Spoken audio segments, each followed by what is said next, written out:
Agora deixe eu fazer uma observação.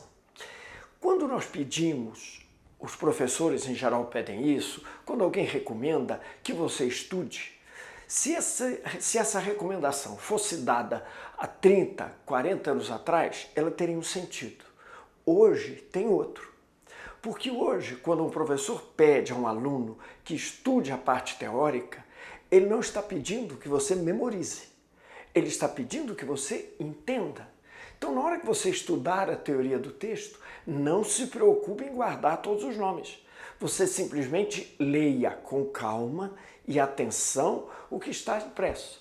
Mas entendeu, não precisa fazer mais nada do que isso. Porque hoje as questões de língua portuguesa também não pretendem medir o alcance da sua memória. O Enem, por exemplo, diz uma coisa na filosofia da preparação da prova muito interessante.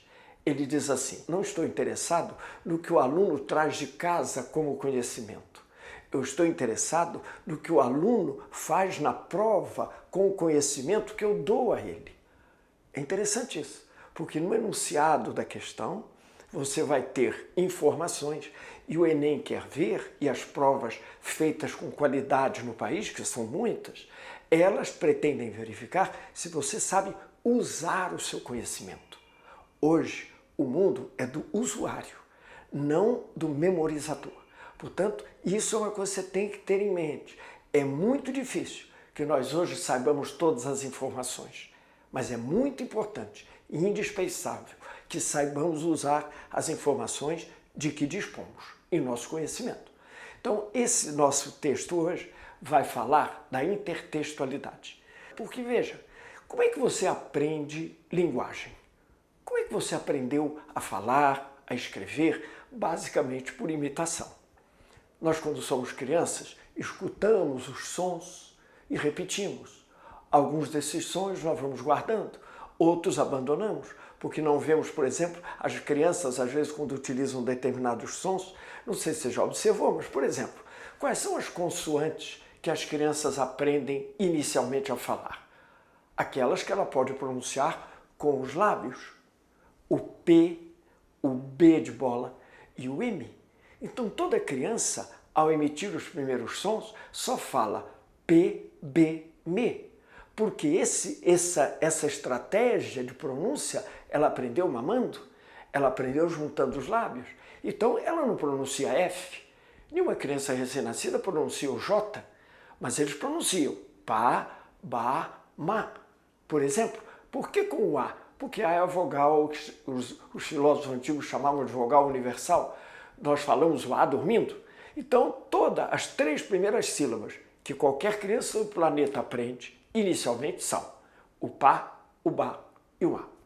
Você também já deve ter visto que as crianças aprendem as palavras infantis, elas se repetem.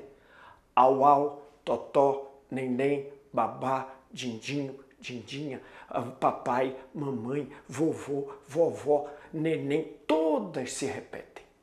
E eles repetem também as sílabas iniciais. Então eles repetem papá, babá, mamá.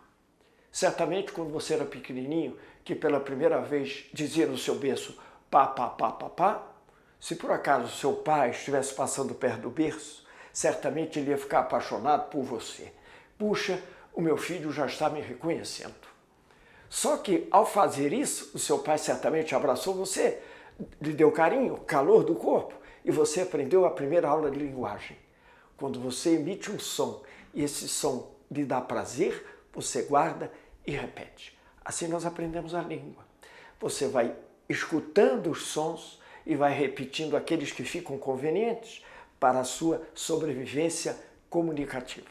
Então, a intertextualidade é uma questão presente em todos os textos.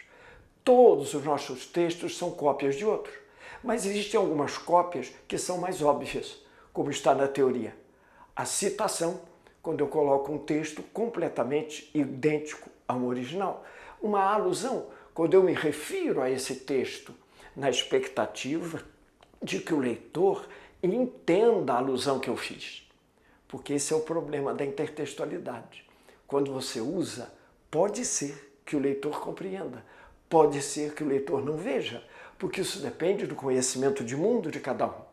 Então, além da alusão e da citação, você pode ter a paráfrase, que é uma cópia de uma estrutura de um outro texto, e a paródia, que é um texto feito para, de certa maneira, reduzir a qualidade do texto original.